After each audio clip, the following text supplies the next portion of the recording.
Hello, I'm KelpNeedsHelp, and this is the start of my series, Learning How to Play Minecraft PvP. Welcome in.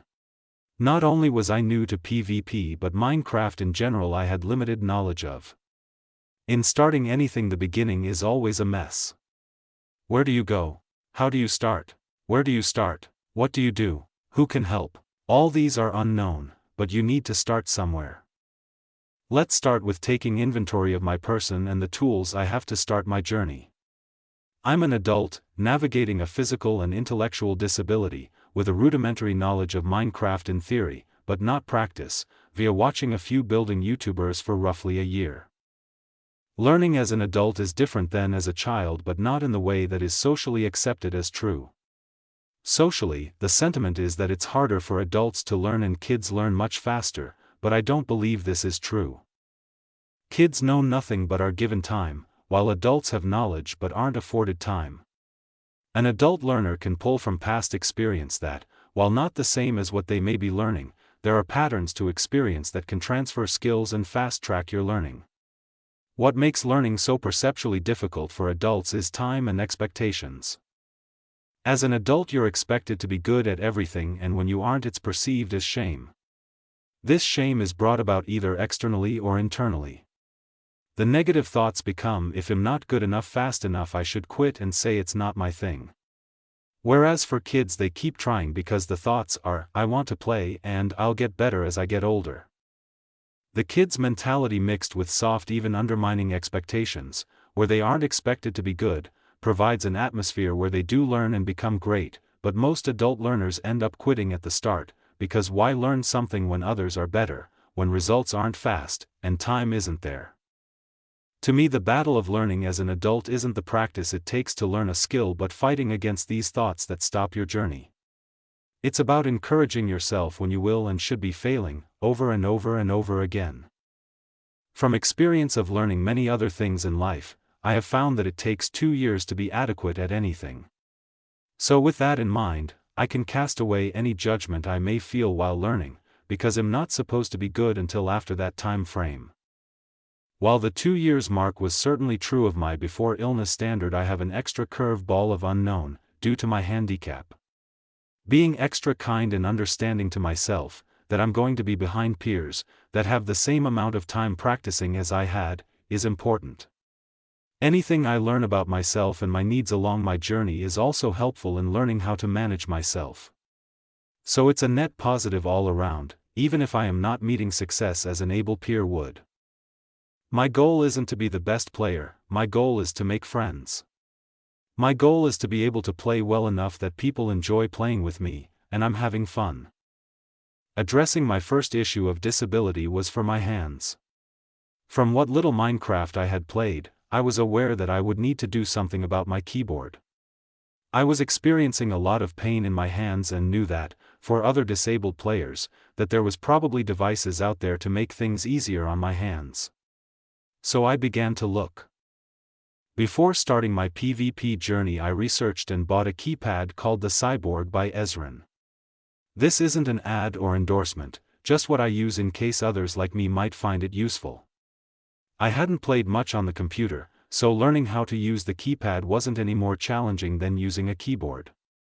I find the keypad, or as I call it, the claw, eliminates the pain but was also intuitive and easy to navigate. It did take me a while to decide what buttons were best where, and at one point I had to reconfigure and relearn. Overall, the struggle that caused, was well worth all the pain it saved my hands. I'd say my only real issues I've had with it are movement-based.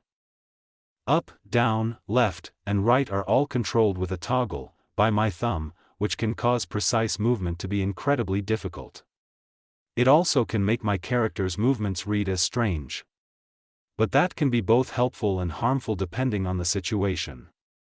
These could be issues if you're preforming at a certain level, but for me it isn't an issue that concerns me. Later down the line I had to make a change for an ergonomic mouse as well, but I'll discuss that when it becomes relevant. For now we focus on the very beginning. From everything I have learned throughout life, observing, and following where people are, is the best course for learning something new. Finding people can be easy as well, but finding people willing to chat or help out, that's a little different.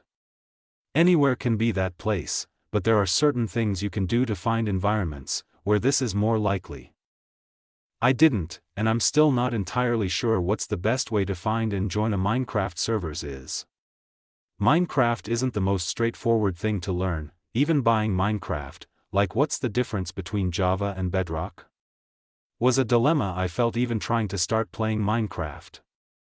I use the internet to look up lots of things, but it really isn't clear from Minecraft itself. Not that it has to be, but it is confusing and overwhelming as a newcomer. Because I had experience using Discord, I used Discord and typed in Minecraft fighting server. At this point in time, I didn't know the term PvP. From that quick search I came across it several times and learned it stood for player versus player.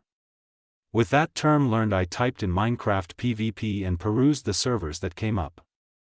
The server I chose based on past experiences through life. I wanted a smaller server that was active enough to be playable without being so large you are lost amongst a sea of players.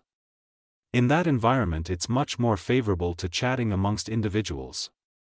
Especially with places like fighting PvP areas, full conversations are harder to come by because folks are there to fight, not chat. I had my first ever fight in that server. I didn't record my first fight, but the footage I do have are from very early on, within the first 10 fights I ever had and onwards. The people there were very kind and willing to help me out. They gave me so much advice that mostly went over my head, but I still appreciated the help so much. I learned how to whisper and teleport with the chat bar. I learned how to set up my settings and was coached through a few more fighting tips, that I'd like to say I gleaned some info, but I was preoccupied by trying to learn the basics. This type of help was what I was hoping for, though wasn't sure if it'd happen. So I really appreciate that my first effort was met so positively when it didn't even have to be, and no one was obligated to. Now, for anyone that knows anything about Minecraft PvP, while I made my choice of joining that server in hopes that I could meet with those willing and able to coach me, for all those in the community, my choice and place to start was a strange one. I was asked several times why I didn't play Hypixel. For starters, I didn't know what Hypixel was. In fact, joining a smaller server and talking to people that know things about PvP was the goal, so that I could learn where to go. Using that recommendation, I checked it out. It was incredibly overwhelming. I poked around a little but still mostly played on the smaller server. From playing with people there, at the slower pace it was, I began to understand how and why Hypixel would be helpful. Because it's so big and there's so many people on, you are able to fight in skirmishes in rapid succession. It's like a playground or a gym. That has a lot of uses that, while playing, became clear that my drive to understand how and where to aim correctly could be supported by that rapid-fire repetition and practice. With that goal in mind, I transitioned into playing on Hypixel.